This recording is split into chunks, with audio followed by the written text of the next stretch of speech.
आज तो हम पढ़ रहे थे डाइजेस्टिव सिस्टम। आज उसमें पढ़ेंगे हम इसोफेगस। इसोफेगस एक 25 सेंटीमीटर लंबी कोलैप्सिबल मसल की बनी ट्यूब होती है जो ट्रेकिया के पीछे होती है। इसोफेगस सेकंड थोरैसिक वर्टिब्रा के सामने लैरिंगोफेरिंग्स से जुड़ती है। इसोफेगस इसोफेजियल हाइटस इसोफेगस के लिए ओपनिंग द्वार डायफ्राम को क्रॉस करके स्टोमक के सुपीरियर पोर्शन में खुल जाती है। कभी कभी इसोफेजियल हाइटस द्वारा स्टोमक के कुछ पार्ट्स डायफ्राम के ऊपर आ जाते हैं, इसे हेटल हर्निया कहते हैं। इसोफेगस के ऊपरी एंड व लैरिंगोफेरिंगस के मध्य एक स्पिंक्टर होता है, उसे अपर इसोफेजियल स्पिंक्टर श्रिकोफेरिंजियल स्पिंक्टर कहते हैं। इसोफेगस के लोअर एंड तथा स्टोमक के मध्य के स्पिंक्टर को lower oesophageal sphincter LES cardiac sphincter कहते हैं। यदि भोजन को स्टोमक में जाने के बाद LES कार्डियक स्पिंक्टर की पूरी तरह से बंद नहीं हो पाता है तो स्टोमक कंटेंट्स रिफ्लेक्स होकर पुनः इसोफेगस में आ जाते हैं, जिसे gastro oesophageal reflex disease GERD कहते हैं। स्टोमक कंटेंट्स में पाए जाने वाला HCl हाइड्रोक्लोरिक एसिड इसोफेगस की वाल को इरिटेट करके बर्निंग सेंसेशन उत्पन्न करता है, जिससे हार्ट बर्न अथवा पायरोसिस कहते हैं। अल्कोहल पीने तथा स्मोकिंग से कार्डियक स्पिंक्टर रिलैक्स हो जाता है, जिसके परिणाम स्वरूप हार्ट बर्न होता है। नेक्स्ट है स्टोमक। स्टोमक GIT का एक जे शेप का डिस्टेंसिबल एनलार्ज भाग होता है। यह डायफ्राम के ठीक नीचे एपिगैस्ट्रिक के left side maximum part umbilical तथा लेफ्ट हाइपोकोंड्रिक रीजन में स्थित होता है। स्टोमक एक मिक्सिंग चैम्बर मैकाइम व फूड रिवर्स रिजर्वायर अधिकतम कैपेसिटी इसकी 1.5 लीटर का कार्य करता है। Region of stomach. स्टोमक मुख्यतः 4 रीजन में डिवाइडेड होता है। पहला है कार्डियक, फंडस, बॉडी और पाइलोरस। कार्डियक में LES कार्डियक स्पिंक्टर की ओपनिंग के आसपास का क्षेत्र होता है। फंडस कार्डियक स्पिंक्टर के ऊपर का डोम शेप गुंबदाकार भाग होता है। बॉडी स्टोमक का सेंट्रल सबसे बड़ा 80% भाग होता है। पाइलोरस स्टोमक का भाग जो स्टोमक की बॉडी को रेड्यूनम से जोड़ता है। पाइलोरस के 2 भाग होते हैं,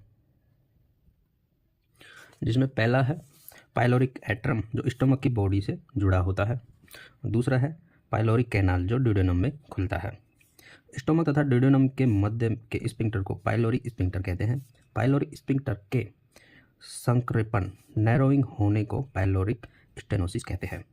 projectile vomiting ejection of vomit with great force pyloric stenosis का एक हॉलमार्क सिम्टम्स होता है। जब स्टोमक खाली होता है तो इसकी म्यूकोसा बड़े फॉल्स के रूप में रहती है, जिसे रज कहते हैं। स्टोमक के कैनकेव मिडल बॉर्डर को लेजर कर्वेचर तथा कॉन्वेक्स लेटरल बॉर्डर को ग्रेटर कर्वेचर कहते हैं। स्टोमक की सरफेस म्यूकोसा प्रत्येक 3 दिन में नहीं बन जाती है, किंतु स्टेरॉइड सेल रिन्यूअल को धीरे धीरे कर देते हैं। इस तरीके से डायग्राम में बता रखा है स्टोमक के पूरे पार्ट्स। प्रोस्टाग्लैंडिन जो गैस्ट्रिक म्यूकोसा के लिए प्रोटेक्टिव होते हैं का निर्माण नसेड तथा स्टेरॉइड लेने से रुक जाता है। म्यूकोसा की एपिथेलियल सेल नीचे की तरफ वाल में एक्सटेंड होकर गैस्ट्रिक ग्लैंड बनाती है। अब है गैस्ट्रिक ग्लैंड्स। इनमें 3 प्रकार की एक्सोक्राइन ग्लैंड होती है जो गैस्ट्रिक जूस के भिन्न भिन्न कंटेंट्स को सीक्रेट करती है। जैसे पहली है चीफ सेल। यह सेल पेप्सिनोजन प्रोटीन को पेप्टोन सेकेंडरी या सिंपल प्रोटीन में डाइजेस्ट करता है तथा गैस्ट्रिक लाइपेज फैट को डाइजेस्ट करता है, इसको सीक्रेट करती है। सेकंड है पेराइटल सेल। यह सेल इंट्रिंसिक फैक्टर तथा हाइड्रोक्लोरिक एसिड HCl बनाती है। इंट्रिंसिक फैक्टर विटामिन B12 जिसे एक्सट्रिंसिक फैक्टर भी कहते हैं के एब्जॉर्प्शन के लिए आवश्यक होती है तथा HCl पेप्सिनोजन इनएक्टिव को पेप्सिन एक्टिव फॉर्म में परिवर्तित करता है। थर्ड है म्यूकस नेक सेल। म्यूकस नेक सेल में है यह सेल म्यूकस सीक्रेट करती है तथा म्यूकस स्टोमक वाल को HCl व पेप्सिनोजन से बचाती है। गैस्ट्रिक ग्लैंड की एक्सोक्राइन सेल द्वारा प्रतिदिन 2 से 3 लीटर गैस्ट्रिक जूस का स्राव होता है। गैस्ट्रिक जूस की pH 1.5 से 3.5 लीटर स्ट्रॉन्गली एसिडिक होती है, जो पैथोजन को नष्ट करती है। गैस्ट्रिक ग्लैंड में एक प्रकार की एंटेरोएंडोक्राइन सेल भी होती है, जैसे जी सेल, जो इनसे निकलने वाले गैस्ट्राइन हार्मोन को सीधे ही ब्लड स्ट्रीम में छोड़ती है। ह्यूमन में renin chymosin an enzyme that curdles milk केवल न्यूबॉर्न में ही रहता है। एडल्ट में मिल्क की कर्डलिंग दही में परिवर्तित HCl द्वारा होती है। Secretion of gastric juice occur in 3 phases. पहली फेज है सिफेलिक फेज। माउथ में फूड के पहुंचने से पहले फूड को देखने, सोचने, स्मेल तथा टेस्ट से vagus nerve 10th cranial nerve के स्टिमुलेशन से हेड रीजन सिफेलस द्वारा गैस्ट्रिक जूस का सिक्रेशन प्रारंभ हो जाता है। इस फेज के दौरान सिक्रेट होने वाले गैस्ट्रिक जूस को एपेटाइटिस जूस कहते हैं। सेकेंड फेज है गैस्ट्रिक फेज। जब फूड स्टोमक में पहुंचता है तो स्टोमक की जी सेल एंटेरोएंडोक्राइन सेल से एक हार्मोन गैस्ट्रिन निकलता है। स्टोमेटाइटिन गैस्ट्रिन के सिक्रेशन को रोकता है। गैस्ट्रिन गैस्ट्रिक जूस के सिक्रेशन को स्टिमुलेट करता है, स्टोमक की मोटिलिटी बढ़ाता है तथा पैंक्रियाटिक जूस का सिक्रेशन प्रारंभ करता है। थर्ड फेज है इंटेस्टाइनल फेज। जब काइम स्मॉल इंटेस्टाइन में आ जाता है तब स्मॉल इंटेस्टाइन ग्लैंड में पाए जाने वाली एंटेरोएंडोक्राइन सेल 2 हार्मोन सिक्रेटिन तथा कोलिकाइस्टोकाइनिन CCK सिक्रीट करती है। यह हार्मोन्स गैस्ट्रिक जूस के सिक्रेशन और गैस्ट्रिक मोटिलिटी को कम करते हैं तथा पैंक्रियाटिक जूस व बाइल के फ्लो को स्टिमुलेट करती है। कार्बोहाइड्रेट युक्त भोजन स्टोमक में 2 से 3 हॉर्स प्रोटीन मील और अधिक तथा फैटी मील से सबसे अधिक समय तक स्टोमक में रहती है। स्मॉल इंटेस्टाइन डाइजेशन तथा एब्जॉर्प्शन की अधिकांश घटनाएं एक लंबी ट्यूब में होती है जिसे स्मॉल इंटेस्टाइन कहते हैं। इसका औसतन डायमीटर 2.5 सेंटीमीटर तथा लिविंग पर्सन में लंबाई 3 से 5 मीटर व कैडवेयर में 6.5 मीटर होती है। Region of small intestine 3 region होते हैं इसमें। पहला है duodenum, first part of the small intestine. Duodenum का तात्पर्य 12 से होता है क्योंकि यह 12 फिंगर्स की वाइड के बराबर लंबाई होती है। जब सबसे छोटा भाग लगभग 25 सेंटीमीटर लंबा होता है, यह पैंक्रियाज के हेड को घेरे हुए होता है। सेकंड है jejunum, second part of the small intestine. Jejunum मतलब खाली, एम्प्टी, क्योंकि यह मृत्यु के बाद खाली मिलता है, एम्प्टी मिलता है। जेजुनम का इलियम से अधिक डायमीटर औसतन 3 सेंटीमीटर होता है तथा इसकी लेंथ 1 से 2 मीटर होती है। थर्ड पार्ट है ileum, third part and last part of the intestine small. यह स्मॉल इंटेस्टाइन का आखिरी तथा सबसे लंबा भाग 2 से 3 मीटर होता है। इसमें बहुत सारे लिम्फोइड नोड्स, प्रेयर्स पैचेज होते हैं। प्रेयर्स पैचेज में पाए जाने वाली बीटा सेल, बी सेल एक एंटीबॉडी सिक्रेट करती है जो इंजेस्टेड पैथोजन के विरुद्ध विशेष डिफेंस प्रोवाइड करती है। टाइफाइड फीवर, इंटेस्टाइन फीवर में प्रेयर्स पैचेज अनक्रेटेड हो जाते हैं।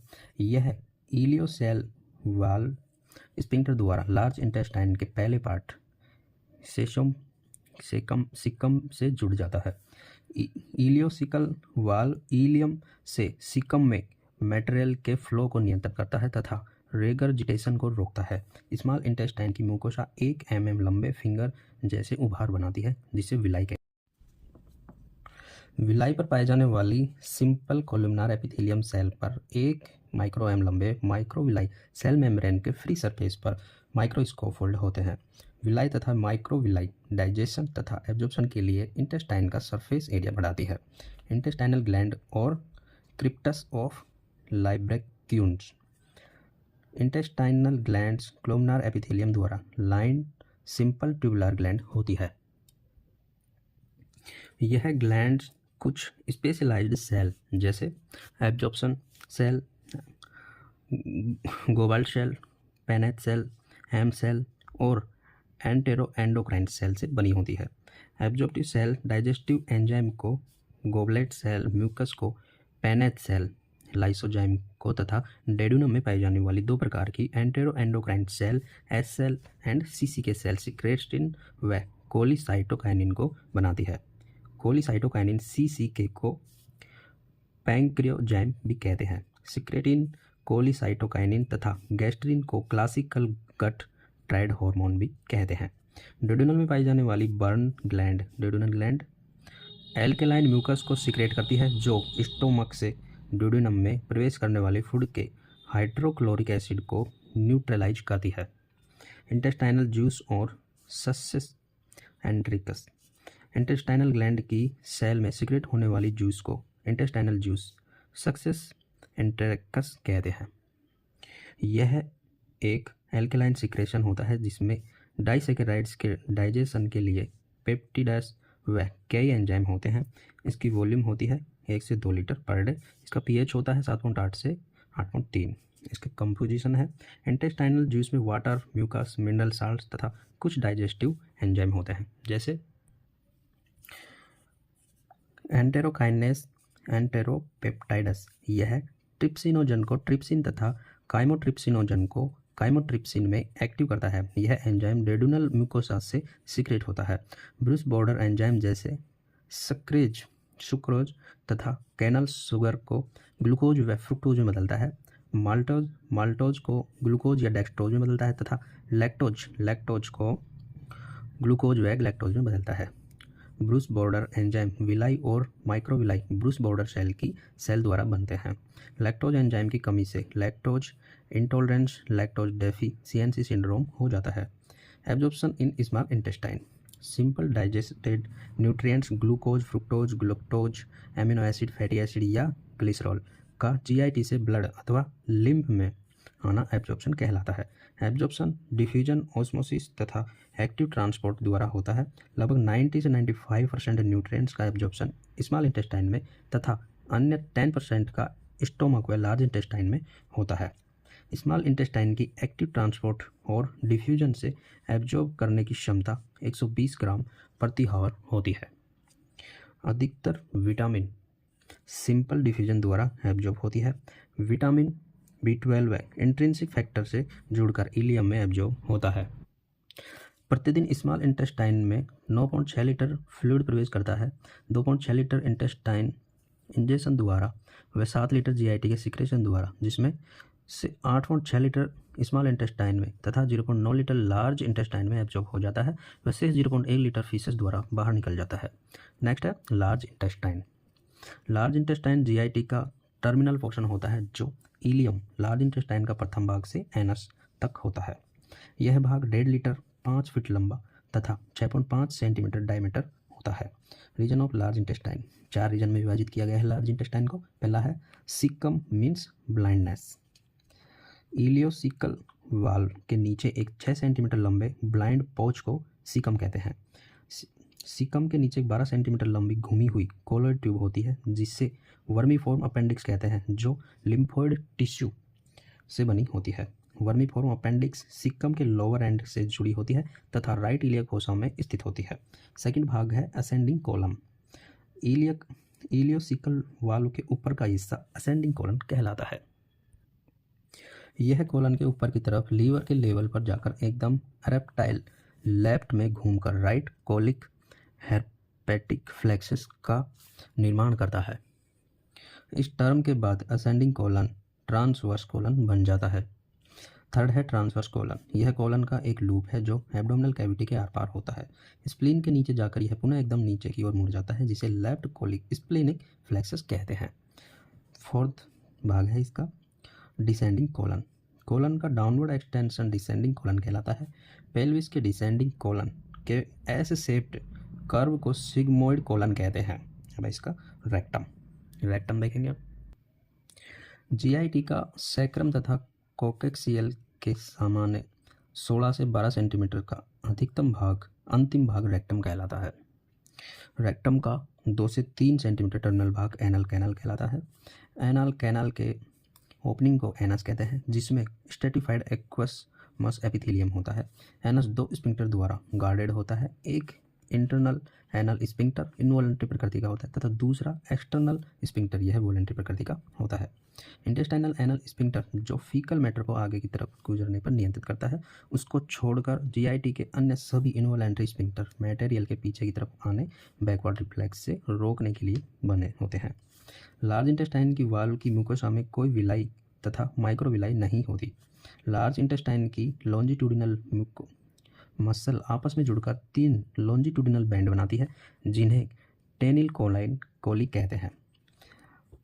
टेनिल कोली के कॉन्ट्रैक्शन के कारण कोलन के सीरीज ऑफ पाउच के रूप में दिखाई देता है जिन्हें होस्ट्रा कहते हैं। जब खाना स्टमक में प्रवेश करता है तो लार्ज इंटेस्टाइन में मास स्ट्रॉन्ग पेरिस्टालसिस शुरू होता है, जो प्राय एक दिन से 3 से 4 बार होता है। उसे गैस्ट्रोकोलिक रिफ्लेक्स कहते हैं। लार्ज इंटेस्टाइन में बैक्टीरियल एक्शन द्वारा बड़े स्ट्रॉन्ग एसिड लार्ज इंटेस्टाइन के alkaline nature due to increase concentration of HCO3 के जूस से न्यूट्रलाइज हो जाते हैं। स्टूल तथा यूटेराइन को पास करने के लिए इनवॉलेंट्री तथा इनफेक्चुअल प्रभावी स्ट्रेनिंग अफोर्ट प्रयास को टेनेज्यूम कहते हैं। फ्लोरा इंटेस्टाइन में उपस्थित एनारोबिक बैक्टीरिया जो अपनी सामान्य जगह पर हानिकारक न होकर बल्कि लाभकारी होते हैं। Common species E coli, most common Enterobacter aerogenes, Streptococcus faecalis, Clostridium perfringens, also called Clostridium welchii, common causative agent of gas gangrene also it is. They perform following beneficial activity into human intestine. शेष बचे एंडिजेस्टेड carbohydrate का fermentation करके gases जैसे H2CO2 तथा मैथान बनाना। इस gas के colon में अत्यधिक कलेक्शन होने को फैक्चुलेंस कहते हैं। शेष बचे एंडिजेस्टेड प्रोटीन को सिंपल मॉलिक्यूल जैसे इंडोल तथा स्केटोल में परिवर्तित करना, जो फीसस को ओडर गंध देते हैं। बिलिरुबिन को एक सिंपल पिगमेंट स्टेकोबिलिन में परिवर्तित करते हैं, जो फीसस को ब्राउन कोलन देते हैं। कुछ विटामिन जैसे विटामिन के मेनली फॉर्म फॉलिकल एसिड तथा विटामिन B12 को सिंथेसाइज करते हैं।